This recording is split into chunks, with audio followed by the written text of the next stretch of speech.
नमस्कार, आप देख रहे हैं 4 PM और मैं हूं आपके साथ सिमरन। दोस्तों, बिहार में एक बार फिर से बीजेपी नीतीश से गृह विभाग और स्पीकर का पद छीनने के बाद बड़े गेम की तैयारी में जुट गई है। आपको बता दें, बड़ी खबर आ रही है कि सम्राट चौधरी और एआईएमआईएम के बीच अंदर खाने में गुपचुप मुलाकातों का दौर शुरू हो चुका है। जैसे ही फोटो वायरल हुई, इस खेल का खुलासा हुआ है, ज्ञापन देने की बात सामने आने लगी। लेकिन इस खबर के बाद Nitish Kumar camp alert mode पे आ गया है। बीजेपी की एआईएमआईएम के साथ कौन सी गुपचुप मुलाकात की फोटो वायरल हुई और कैसे मामले के बाद हंगामा मच गया है, सब कुछ आपको अपनी 8 मिनट की रिपोर्ट में बताएंगे। दोस्तों, पीएम साहब और उनके चाणक्य जी का ये पुराना खेल है कि जहां जहां बीजेपी कमजोर दिखती है, वहां पे बीजेपी विधायकों को तोड़ के, खरीद के, लालच दे के, डरा धमका के सरकार गिरा देती है और अपनी बना देती है। कर्नाटक में किया, मध्य प्रदेश में किया, महाराष्ट्र में किया, गोवा, मणिपुर, अरुणाचल प्रदेश, हर जगह पे किया। और अब नंबर है बिहार का। लेकिन बड़ा सवाल है कि बिहार में तो नीतीश कुमार खुद बीजेपी के साथ हैं, तो फिर ऑपरेशन लोटस क्यों? क्योंकि बीजेपी का बहुत पुराना सपना है कि बिहार में अपना उनका सीएम हो। पिछले साल ही डिप्टी सीएम सिन्हा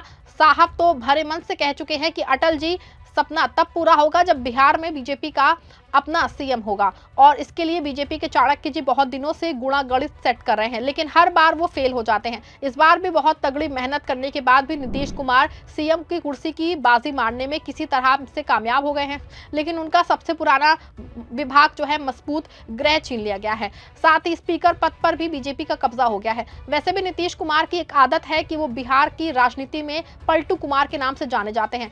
कब उनके मन में क्या आ जाए, कुछ कहा नहीं जा सकता है, और वो कब पलट जाए। इससे पहले बीजेपी खुद को सेफ मोड में ले जाने की कोशिश कर रही है। बता दें आपको, 2017 में लालू के साथ थे, रातों रात बीजेपी के साथ आ गए। 2022 में बीजेपी के साथ थे, फिर महागठबंधन में चले गए। 2024 में फिर बीजेपी के साथ आ गए। बीजेपी को अब डर है कि कहीं 2025 में फिर पलटी ना मारते, इसीलिए अंदर खाने में बीजेपी का प्लान बी तैयार हो रहा है और बिहार में सीधे अपनी सरकार बनाने की तैयारी चल रही है। और इस पूरे प्लान का मास्टरमाइंड है बिहार बीजेपी के नए कप्तान, यानी कि सम्राट चौधरी। जी हाँ, वही सम्राट चौधरी जिनको बीजेपी ने नीतीश के गृह मंत्रालय छीन के वो दिया है, जो हर ओर कहते घूमते हैं कि मैं लालू यादव की राजनीतिक विरासत खत्म कर दूंगा। अब सम्राट चौधरी ने एक नया दाव चला है और ये दाव इतना चालाक है कि नीतीश कुमार भी अभी तक समझ नहीं पाए हैं। क्या है वो दाव, चलिए एक करके खोलते हैं। पहला कदम की निशांत कुमार को तैयार करना। दोस्तों, आप जानते हैं कि निशांत कौन है? जी हाँ, नीतीश कुमार के बड़े बेटे, जो अभी तक राजनीति से दूर थे, पढ़े लिखे हैं, शांत स्वभाव के हैं। और नीतीश ने साफ कहा था कि मेरा बेटा राजनीति में नहीं आएगा। लेकिन अब बीजेपी चाहती है कि निशांत राजनीति में आए। बीजेपी की ये मंशा इसलिए है क्योंकि अगर निशांत को आगे कर दिया जाए तो जदयू के अंदर एक नया धड़ा बन जाएगा, निशांत गुट।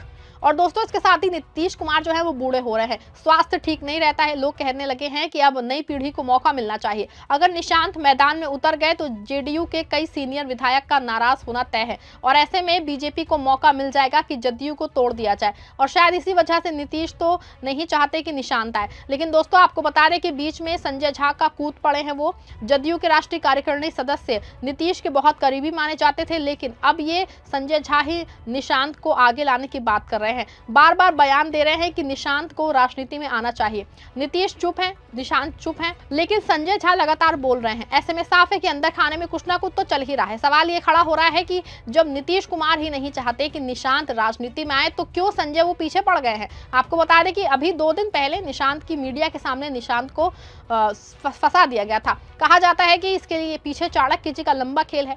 संजय झा को बीजेपी ने आगे किया है ताकि जदयू के अंदर की बगावत का बीज बोया जाए। और नीतीश कुमार अंदर से कमजोर हो गए हैं। आपको बता दें कि एक और जहां से सब कुछ चल रहा है, निशांत को राजनीति में लाके नीतीश को कमजोर किया, तो वहीं दूसरी ओर सम्राट चौधरी की एआईएमआईएम बिहार चीफ से गुपचुप मुलाकात अचानक सुर्खियों में आ गई है। आपको बता दें कि अख्तरुल ईमान से मुलाकात हाल ही में सम्राट चौधरी की हुई है और गुपचुप, बिना कैमरे के, बिना मीडिया के। अब आप सोच रहे होंगे कि बीजेपी और एआईएमआईएम ये तो एक दूसरे के धुर विरोधी हैं। हाँ बिल्कुल, लेकिन सियासत में दोस्ती दुश्मनी नहीं होती है, सिर्फ फायदा ही होता है। बीजेपी को पता है कि अगर बिहार में मुस्लिम वोट बट जाए तो सबसे ज्यादा फायदा बीजेपी को होगा और एआईएमआईएम सीमांचल में मजबूत हो रही है।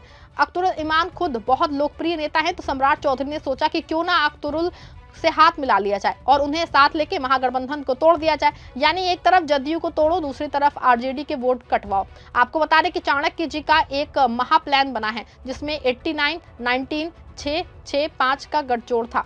जैसा कि आप जानते हैं कि बिहार विधानसभा में कुल सीटें 243 हैं, बहुमत का आंकड़ा 122 है, सभी एनडीए के पास 202 विधायक हैं, लेकिन बीजेपी का प्लान है कि नीतीश की जरूरत ही ना पड़े तो 89 बीजेपी, 89 अपनी, 19 लोजपा की, 6 आरएलएम और 5 हम की और 6 एआईएमआईएम की जोड़ के अपनी सरकार बनाना चाहते हैं। और इसी कड़ी में एआईएमआईएम की बीजेपी से गुपचुप मुलाकातें हुई हैं। हालांकि जैसे ही इन मुलाकातों की फोटो वायरल हुई है तो एआईएमआईएम का नया बयान आया है। एआईएमआईएम ने बिहार प्रदेश अध्यक्ष जो हैं और बिहार विधानसभा में फ्लोर लीडर अख्तरुल इमान ने कोचा धामन विधायक सिरवर आलम के साथ उप मुख्यमंत्री सम्राट चौधरी से मुलाकात की है। उन्होंने किशनगंज जिले के कोचा धामन और बहादुरगंज अंचल में प्रस्तावित सैनिक स्टेशन के लिए चयनित भूमि पे पुनर्विचार की मांग करते हुए ज्ञापन सौंपा है। ये प्रस्तावित भूमि कोचा धामन अंचल के सतभिट्टा और कन्हैयाबाड़ी मौजा और साथ में बहादुरगंज अंचल के शकोर और नटवापाड़ा मौजा में स्थित है।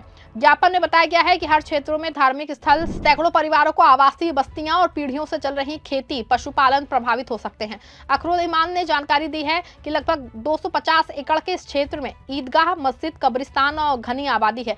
एक कारण ग्रामीणों में गहरी चिंता और जो है इसमें असंतोष व्याप्त है। उन्होंने जोर देकर कहा कि जनभावनाओं और सामाजिक सद्भाव से समझौता स्वीकार नहीं होगा। उप मुख्यमंत्री सम्राट चौधरी ने पूरे मामले को गंभीरता से सुना। उन्होंने संबंधित विभागों से समन्वय स्थापित करके उचित कार्रवाई का आश्वासन दिया है। हालांकि कहा जा रहा है कि अंदर खाने में कुछ और खेल चल रहा है। ये मुलाकात असल में अंदर खाने में चल रही बहुत बड़े खेल का हिस्सा है और कुछ लोगों ने ये भी दावा किया है कि इस बार एआईएमआईएम पे ऑपरेशन लोटस चलेगा। ऐसे में साफ है कुछ हो ना हो, लेकिन एक बात तो पूरी तरह से साफ है कि बीजेपी अंदर ही अंदर खेल शुरू कर चुकी है और गृह विभाग और स्पीकर का पद छिन जाने के बाद अब बीजेपी अपने सीएम का बड़ा दाव खेलने के चक्कर में है और नीतीश कुमार से पहले सम्राट खुद एआईएमआईएम से मिलकर बड़ा खेल करने की तैयारी में है। पूरे मामले पे आपका क्या मानना है? क्या सम्राट चौधरी और अख्तरुल इमान की मुलाकात अंदर खाने की खेल की वजह से हुई है? सच में सैनिक छावनी के लिए अधिग्रहित हो रहे इलाके के मामले को लेकर हुई है? क्या जिस तरीके से गुपचुप मुलाकात हुई है उससे एक बात साफ नहीं है कि बड़ा खेल होने की तैयारी शुरू हो गई है? क्या बीजेपी निशांत से